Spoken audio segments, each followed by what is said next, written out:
we've all thought of giving acting a shot several times in our lives, more so because of the luxury that it promises as a career path than, well, no offense, our skills. But contrary to popular belief, it's not all rainbows and sunshine in Hollywood, especially when the actors have to undergo unpleasant regimes to prepare for a role. Let's take a look at what the 1883 actor Isabel May had to say about her experience. First up, her Yellowstone predecessors were doing child's play. We don't know about you, but people getting things handed to them when we had to work day and night to achieve them boils our blood like anything. No, this isn't a reference to student loans. As a matter of fact, we're hinting at what Isabel May had to say about the Yellowstone cast. To elaborate, she expressed that unlike the 1883 ensemble, the Duttons from Yellowstone didn't have to train mighty hard for their respective roles. Do you sense, what they call saltiness? Well, hold that thought till you've heard the details of these remarks. From what we know, she made these comments on Awards Chatter, a podcast that claims to conduct in-depth interviews with show business's best. Isn't Isabel a newcomer to Hollywood? You're right, she is. But she's the best because it turns out that she and her co-stars had to complete a nightmarish cowboy boot camp in order to make the show a reality.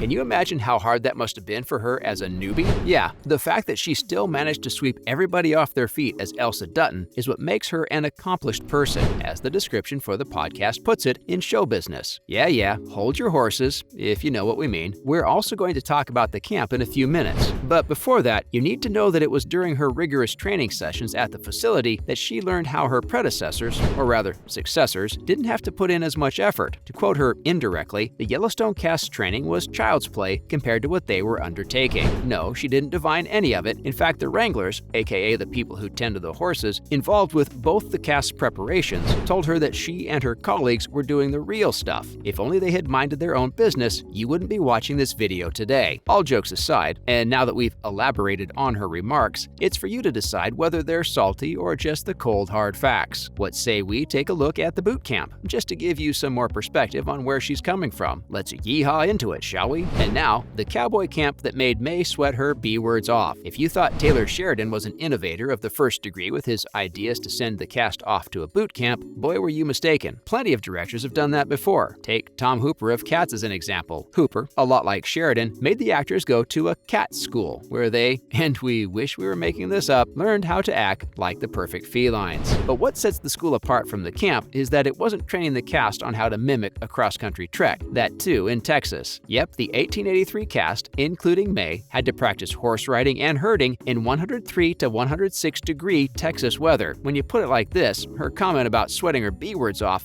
doesn't seem so offensive. Like, listen, cuss up a storm if you like, we're not going to complain. As for you, if you're still entertaining ideas of becoming an actor, we really don't know what to tell you, because braving horse riding in this weather wasn't all there was to this training regime. Believe it or not, May also had to learn how to fire a gun. Jeepers creepers. Next, we're going to find out she had to wrestle alligators to earn her spot on the show. Nah, she didn't. The tale of how she got the role is actually more on the stroke of luck side than the dance of death side, if you know what we mean. You don't? Let us quickly relate it to you. Up next, Isabel had a huge role to play in the show's inception. When Paramount Plus first asked Sheridan to extend the Yellowstone storyline, he was, quite literally, at a loss for words. Simply put, he was going through writer's block. That is, until the fateful day that he saw May at an audition for another show that he was working on. If it's worth anything, the show is Mayor of Kingstown, starring Jeremy Renner. While May failed to get the role for this gritty political drama, she succeeded in inspiring Sheridan to write what is now, in our opinion at least, her best role. The showrunner remembers how placing someone like Isabel in a society with looser morals was the missing puzzle piece that his story required. Thus, as a result of their meeting and the ideas that it gave him, he was able to finish the pilot for 1883 within a week's time. See, the casting story's downright amazing, and there's not one alligator involved. However, it wasn't just the story that benefited from May's character. In fact, the actors have expressed how the way Elsa, especially her narration of the events, was written, helped them forget the extreme conditions that they were filming in. Tim McGraw, who played James Dutton on the show, even went as far as to call it pure poetry. Wow, this shows one out-of-the-box thing after another. Speaking of, here are some other updates from the 1883 trail. Time for some other related news. Faith Hill reveals how tough the bathtub scene was. While you might think that Tim McGraw and Faith Hill must have had a whale of a time on the show, considering they're a real-life couple playing an on-screen one, Hill's revelations on the Just for Variety podcast say otherwise. One scene that she described described as tough, on a show where there was no shortage of difficult ones, is the bathtub scene with her husband. If it's been a while since you first binged the show, it's the one where she's helping him shave his overgrown beard. He'll express that while the crew made her feel very comfortable about it, the scene was still quite tough for her to shoot. McGraw, on the other hand, was down. So much so that he told her to jump right in and not worry about covering things. Whoa there, cowboy, calm down. While we're on the subject of scenes, it's only fair to discuss how Isabel May didn't watch the ones that made it to the final cut. The Elsa Dutton actor didn't watch any of the final cuts. Before this day, we were convinced that actors were invested in the final cuts of their projects, body and soul. But as it happens, the Elsa Dutton actor isn't your typical star. To elaborate on what we've just said, she didn't watch the final cut of the show. However, she must know the first episode like the back of her hand. Why is that so, you ask? Well, it's because Sheridan forced her and her co-stars to watch it about 1 million times. According to what she had to say on the Awards Chatter podcast, Sheridan would play it for them every chance he got, and regardless of whether they wanted to see it or not. He even played it during the weekends and over dinners. The dedication of this dude, outright impressive if you ask us. Speaking of dedication, our heroine, Isabel May, doesn't keep up with the 1883 fandom. Isabel isn't interested in what anyone has to say, where on the one hand, we have actors with burner accounts on Twitter, on the other hand, we have actors who aren't even slightly aware of what goes on in their show's fandoms. Isabel happens to be of the latter type. Simply put, she doesn't keep up with the 1883 fan domain. Instead, she likes her managers to keep her up to date about new and interesting projects. But hey, don't be disappointed in her just yet, because while she likes to guard her space, she's also thankful that she was able to give the show to the world when the odds were all stacked against her. Odd reminds us of another interesting detail about the show. This one will kind of help you understand why May didn't watch the final cut of the show, and perhaps also why she avoids social media. Isabel May didn't wear any makeup on the show. When we think of acting, we think of truckloads of makeup, but that wasn't the case in 1883. In fact, the show's goal was to make the actors look dirty. Yes, you heard that right. The secret behind Elsa Dutton's beauty? It's the dirt from constantly being on the road. Yep, May and several of her co-stars didn't use makeup to achieve that out-on-a-trail look. Don't believe us? Isabel's friends didn't either. They kept telling her how she was lying. The star went on to explain how it was comments like this that made her avoid interacting with the fans as well. To quote, "These are all friends. I don't look at social media or anything. It terrifies me." That's the sanest thing to do, Izzy. Don't beat yourself up over it. That's a wrap for this video. If you were an actor, would you agree to go through a similar boot camp? Do you think Sheridan might have overdone things to make the show feel more real? Let us know in the comments below. Make sure to give this video a thumbs up and subscribe to our channel for more videos like this. See you in the next one.